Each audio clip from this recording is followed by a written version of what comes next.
Hello everyone and welcome to Rudy's Retro Intel. Today's show we'll be looking at a Commodore 64 that's got a weird problem. It boots up fine, but as soon as you put a cartridge inside, black screen of death. So let's peek inside, poke around, and find out what's going on.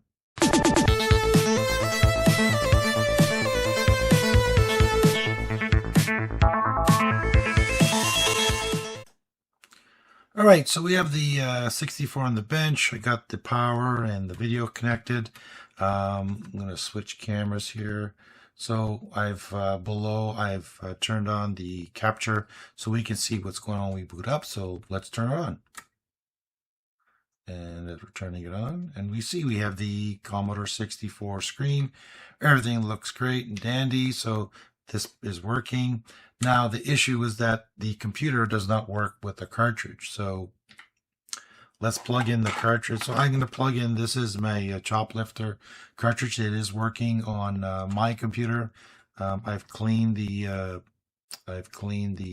port, and I've checked the voltages. Everything's fine on the port. So let's plug this in. This should work. However, I was told it does not. So let's switch. Let's turn this screen back on here and see what we're getting. And we get a signal on the left side, meaning that it's dead. It's trying to do something, but it's not. Now let's plug in our diagnostics. Maybe the diagnostics will help us figure out what's going on with this computer. So I'm going to plug in this. This is the Des Test Max, and what this diagnosis cartridge should do when you plug it in. So let's plug this in, and in order for the 64 to for the cartridge to work, it only needs 3 working pieces. It needs the working VIC-2 chip, it needs a working CPU, which is a 6510, and a working PLA. So let's see if those are good. Maybe it's something else that's wrong. So let's switch screens here, power this on, and see what we get. And all we're getting is a purplish colored screen. It's not working. So the cartridge isn't working. The game isn't working. The diagnostics cartridge isn't working. So we've narrowed it down to either CPU, the PLA, or the VIC-2. Now, if I pull out the cartridge and we switch screens here and we power on again, and we see that it is in fact working. So that means the CPU should be good, and the VIC-2 should be good. The PLA should be good, but I'm questioning if it is good. Maybe there's a part of it that's not working. So in order to do a deeper dive on this, I think what we need to do is use an oscilloscope. You can use oscilloscope to check certain pins on the PLA. What I've done is I've connected, I have a logic analyzer, so I plug this into my computer. I have some software. I plug this in over the PLA like that, and I'm able to read in signals and see what's going on the PLA. Now, if you don't have one, that's fine. You can always use your oscilloscope and go through each pin. Now, what do each pin do? Well, let's take a look at that next. Okay, on the screen here, I have a breakout of the pins on the PLA and what they do. This first column, ignore that. That's just the association of the pin to the pin on the connector that I'm grabbing onto the board. So don't worry about this side. These are the pin labels, the signals connected to signal, and the behavior and the category. So what we are interested in looking at are 2 specific ones. One is ROM H and ROM L. Now, what ROM H and L do, they read in the memory. Well, basically the PLA signals the cartridge, allowing the CPU to read in memory in the low memory, which is the first 8K, and then the upper memory. So in order for the cartridge to work, the ROM H, which is active low. So the signal will be high, meaning it'll be plus 5 volts, and it won't do anything. But once it goes down to 0 volts, then it's saying, okay, go ahead and you can start loading up your memory. So the ROM H pulses low only when accessing the cartridge for the high ROM. That means the high memory in the ROM. And ROM L is pulses low only when accessing the low ROM. So it means that you need to have ROM H inactive, so plus 5, and then that allows the ROM L to process the low memory. So let's go into another screenshot here. This I've done a capture with my my logic analyzer, and here we can see on my machine, which works fine, ROM H is high. That means it's not doing anything, and this is the normal state. It should not be active when you first turn on the computer.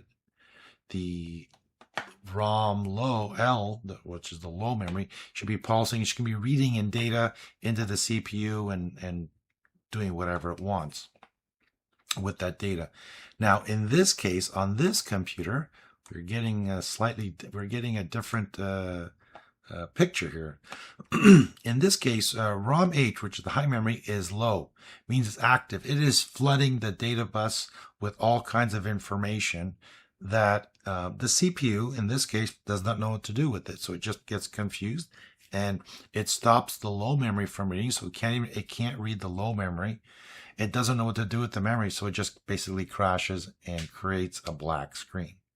Now, if we switch back to the bench, let's prove that. Let's remove the PLA and replace it with a good one. So the PLA is here. And I have another working PLA. I'm going to pop that in. Hopefully it's in properly. So let's switch screens a bit here, turn it on. Are we getting the computer to boot? And yes, we are. It's booting up just like the regular one before. It works fine, right? So now the true test is, does the cartridge work? So again, I'm going to plug in the same cartridge in, Choplifter. And then I'm going to switch cameras here, turn it on, and boom, it's working. See, we can see the cartridge has loaded up fine. It is doing its thing. And yeah, so it looks like in this case that the PLA has the pin is bad. Now, what pin was that again? I think it was pin 10. Yes, it's pin 10, which is bad. So this PLA, even though it's working, the main screen comes up, it's defective, and just goes to show how bad how minor issues can happen. Even though it looks fine, you still have to test the ports. Now with that working, let's put in the diagnostics and see how the rest of the computer is working. Okay, let's pull out the cartridge. I'm going to plug in the DesTest, the DesTest Max in here, and let's put that in. And I'm going to switch cameras here. Let's fire it up. And as we can see, it is loading up. Yes, it's passing tests. It's doing all the memory.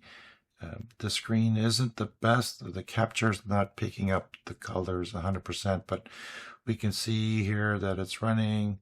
And is it going to pass? So far, so good. See, you see that line on the left side of the screen? That's my capture device, not removing that signal from the display. So you're going to see that, but that's okay. So far, so looks like it's working just fine. I'm going to plug in my other diagnostics now that has the full cartridge, the port tester on it. So let's do that. So let's pull this one out so we know those two cartridges are working. Let's plug in our other diagnostics. And this is the, I believe it's called PC Doctor or something like that. So I got connections for all the ports. So let's do that. And this is the game port. Let's plug that in. Let's plug this one into here. And that one goes into there. And keyboard now, which is the keyboard pin one, I believe it goes there. All right, so we have all the ports, the loop backs connected. We're going to switch screens here. I'm going to power it on. Let's power it on full screen. Let's see what happens from here. And yes, it's booting up. Now, we're not going to get any sound from this because I don't have the SID chip is missing in here. But I'm testing these boards for a good friend of mine, David Bradley. He has the channel, YouTube channel called 8-Bit Commodore Man. Check him out. I'm just testing this board. I have a couple other boards. I'm going to be doing some repairs, but I wanted to do a quick video on this to show you that the user port is bad. Why?